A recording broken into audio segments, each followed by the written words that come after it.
Ashama akkam jiru hordoftoonni koo hundi keessan har'a kan itti argamu mana uffata aadaa Waloomaa. Manni uffata aadaa Waloomaa akkam dubartiin inni hojjetu maali? Hojiin isaa hangam miidhaga? Akkasuma aadaa Oromoo uffata ammayyaawaa ta'e gosa isin barbaadan akka hojjetu ni beeku. Kanaafuu yoo beekuu barbaadan viidiyoo kana hanga dhumatti subscribe gochuudhaan nu wajjin tura.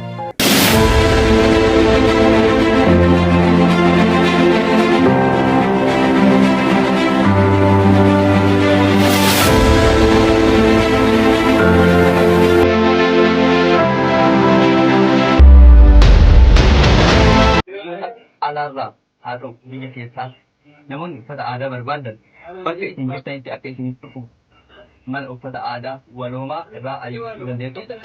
Namoonni biyya alaarratti ni jiidhaaf haa ta'u qophiilee garaagaraatiif jiidhaaf bashannanaatiif akkasuma biyya alaarraatiif namni uffata aadaa barbaadan Waloomaa irraa akka ayyuu.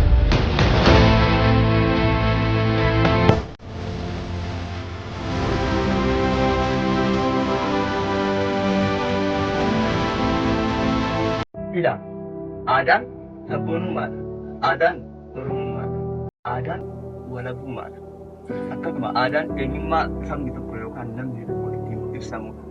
Eenyummaa keessan ibsachuudhaaf yookaan eenyummaa keenya ibsachuuf aadaa keenya beekuun nurraa eegama.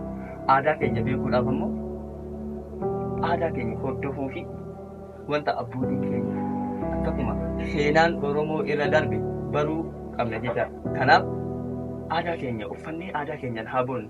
Aadaa keenyatti haa guddisnu. Tokkummaa saba hundaa. Aadaan tokkummaa nama hundaatti walitti qabduu biyya tokko ittiin beekamtu jechaadha. Kun yuutuubii Martikeet Riyoo.